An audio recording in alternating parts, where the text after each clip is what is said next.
Are you struggling with your team and still having a problem with them taking responsibility for their results? Do this.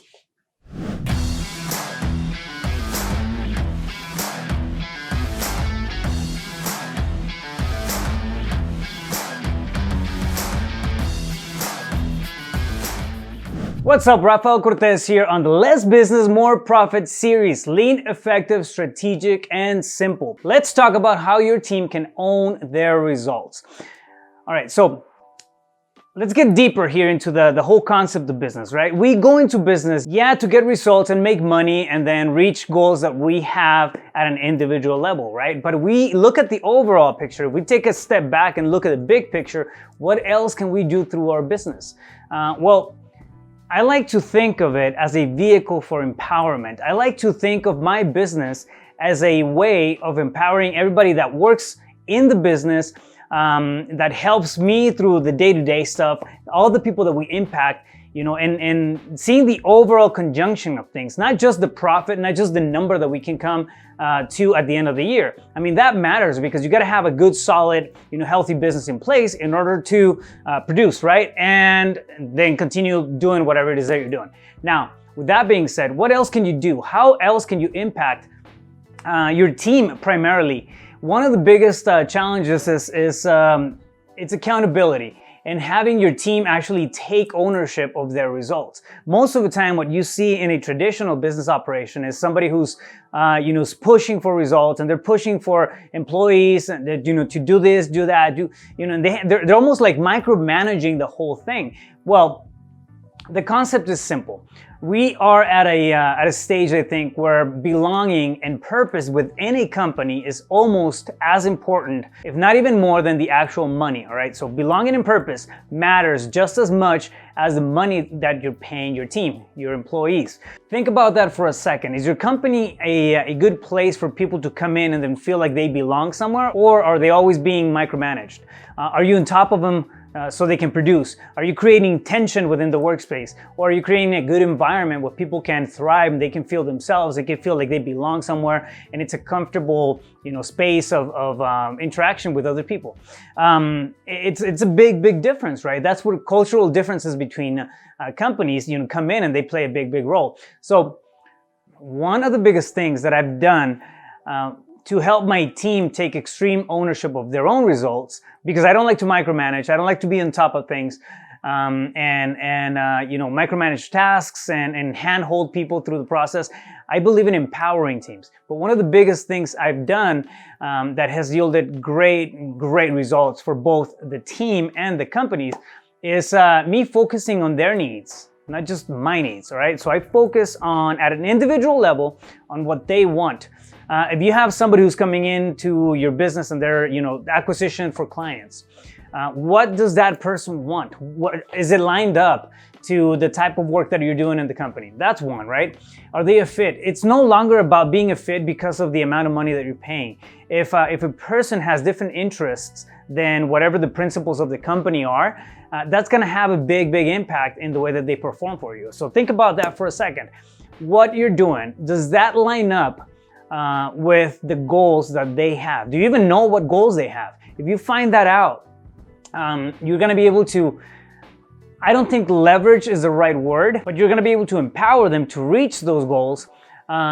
And by doing so, you're going to reach your goals, all right? So figure out if your goals at a company level match whatever your employees are trying to create on their end. Then focus on their stuff. I'll give you a case in point. I own a wholesaling business, all right? In my wholesaling business, we have a commission structure. So I'll come in, then we'll have conversations about the top three. What are the top three goals that you want to have? And I've talked about that before in other videos. But what are the top three goals that you want to have or that you want to achieve over the next year?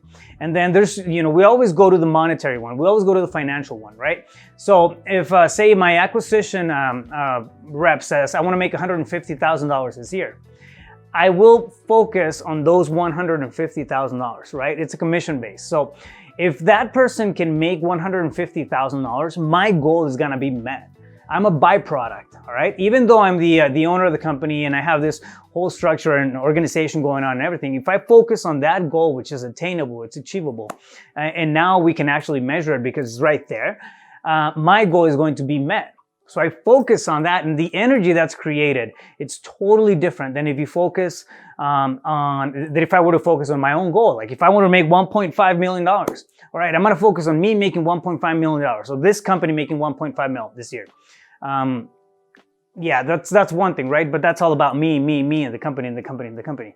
If I make it about them, and they make their $150,000 a year, the revenue that I'm going to bring in is going to be 1.5. Say that they're making 10% or whatnot, but it does work that way. Point being is, if you focus on the goals and the needs that your employees or your team has, your goals are going to be met. If you help others get what they want, you're going to get what you want. You're a byproduct. So if you take that approach, now this is what's going to happen. All right, it's interesting. And it really works out this way. If you take that approach, if you focus on helping others, if you people within your organization, if you focus on their goals, you're going to be a byproduct. You have to structure it in a way that your needs are being met. So this is what's going to happen. You're going to have team buy-in, all right? Because people understand that you're also interested at an individual level in what they are trying to achieve.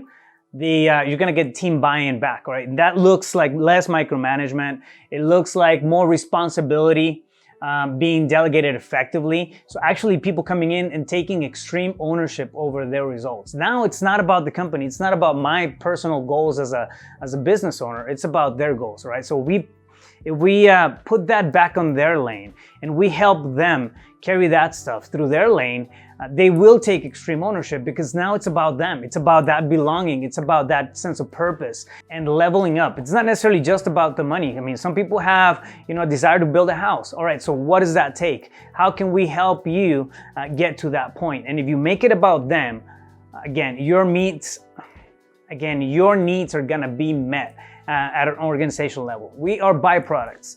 Our companies are byproducts of the effectiveness and our companies are byproducts of the success of our team. Think about that, and it's really simple. At the end of the day, if you have an empowered team, you have a thriving team. A team that's empowered, they take extreme ownership. You have to worry less about micromanagement. You have to worry less about headaches on the menial things. People will come to you with the noteworthy problems as opposed to all the little tasky stuff. Trust me, they will try to solve issues by themselves before they actually take it or scale it up. Why? Because now they have extreme ownership, and that's a byproduct of it. When somebody has extreme ownership, they feel like it's their own responsibility to come in and fix it and solve it, or at least have some notion of how to make that situation better, right? So the whole thing of extreme ownership really begins with us as entrepreneurs, as owners, and taking extreme ownership of their results, right? So it's in my best interest to help my team succeed at an individual level, at a personal level, on stuff that they want, because whenever they get that, my needs are gonna be met at a company level. All right, let me know your thoughts. Drop a comment here. If there's topics that you would like me to talk about, just let me know. Make sure that you subscribe. Smash that subscribe button right now if you like the video, if you like what I'm talking about here in the Entrepreneur series. Share it.